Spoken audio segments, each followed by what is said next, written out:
Greetings, good morning, good start to week three. Hopefully, it'll be a good start to week three anyway. Let me adjust the camera just a little bit there. Okay, never know which way I'm going to turn. Let's try to center me. Okay, well, I should do that earlier. Okay, so I guess first things first, in the order that I've written them, beside this, we now have a more formal assignment. We are going to I keep using we, but you're going to be doing this work. You're going to choose one of the final three readings. You will summarize it and you'll write a response to it using the first reading, John Edlund's Three Ways to Persuade. So you'll be wanting to look at the text and its use of ethos, pathos, logos after you summarize it and see what you think of it. In the directions, I talk about the concept of exigence, a word I always worry about pronouncing properly. It means basically what's the problem. And so you need to, in your summary and response, think about what problem is the text addressing, whether it's the essay about social media or the introductory material about social media. Feel free, if you use that one, to dig further into that text, but you're not required to at all. Or whether it's one of the issue or position statements, or one of the videos by either Hillary Clinton or Donald Trump, whichever one. What is the exigence? What is the problem? Why the heck do those things exist? What are they attempting to solve? That's kind of what exigence is about. I provide a quick link to a tad bit of information about it on Wikipedia, so you can click over and link to that.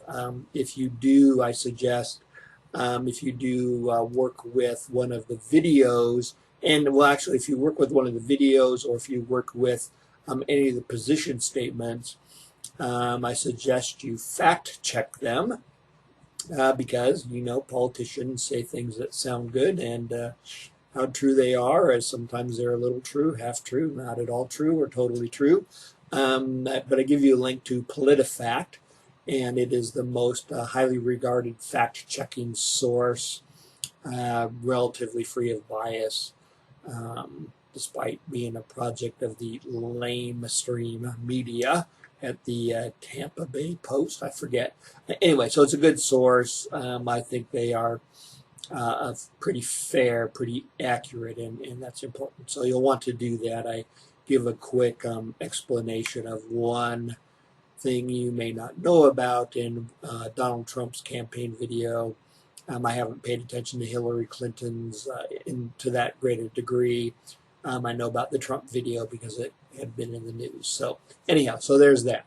So summary, response, create a context, and that is your call, depending upon your beliefs.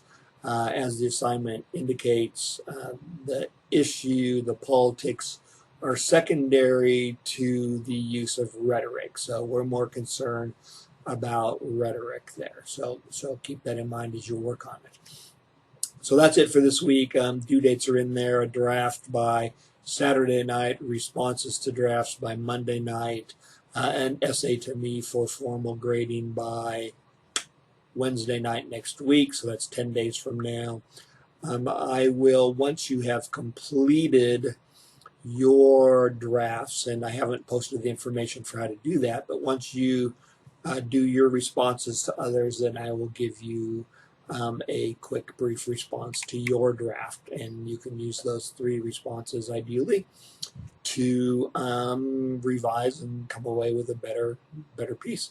So that's that. So that's the first thing. So the second thing is, after we finish this project, we're going to be working on the same major project for the rest of the term.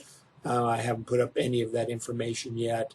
Essentially, though, we will start with, we'll be following the process laid out in Writer Designer. So if you don't have it yet, it should be in the bookstore, but I have no idea whether or not it is. You can get it from Amazon pretty quickly. You might find it used at another bookstore.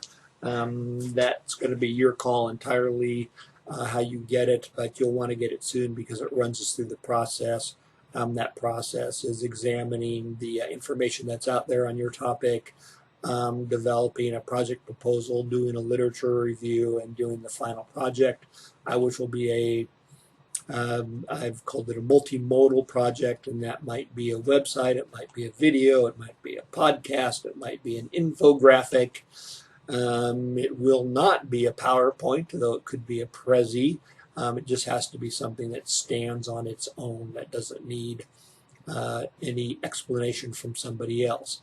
As far as topics go, we'll work through that together, but the only thing it really can't be is kind of the standard gun control, abortion, flag burning, does God exist kind of stuff, and I'll write up those for you. Those are essentially arguments that where you'll end up essentially flogging a dead horse for the most part, but mostly you'll be unable to add a fresh perspective. It's rare, and so when you just tend to go with one party line or another, you don't give your reader a takeaway. There's no reason for them to reconsider the issues. So we want to avoid those topics, and I'll spell those out for you. They are better.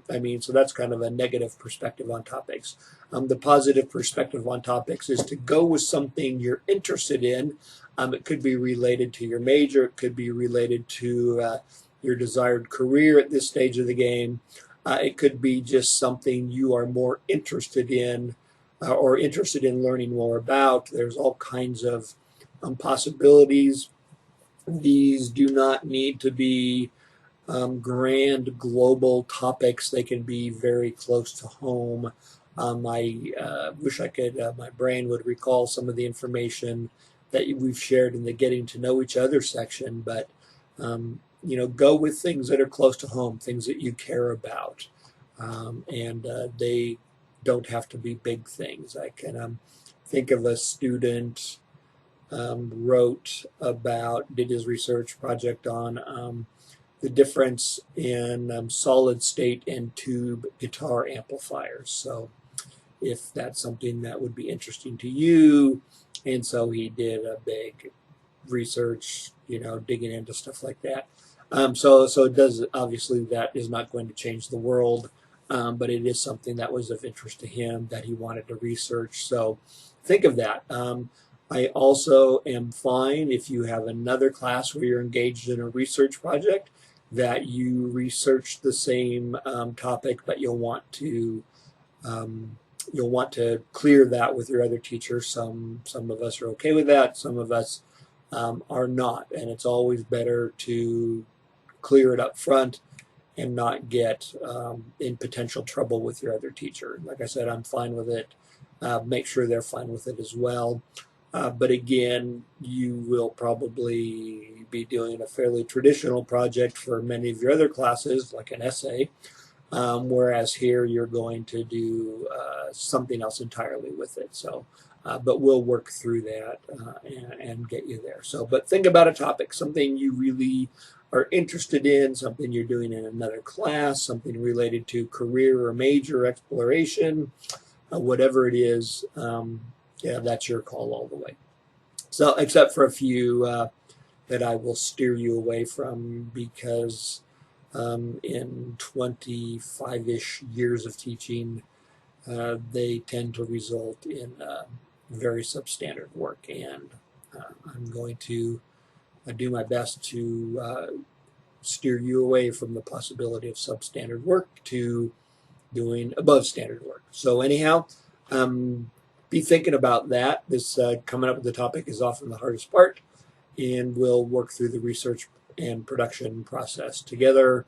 Once again, get the book as soon as humanly possible because we're going to be moving on to it. So once again, week 3, got 20% of the class time down, 1/5. Of course, the work, I don't know how to divide that up, but anyhow, if you got any questions, as always, let me know, and I will see you online. Bye-bye.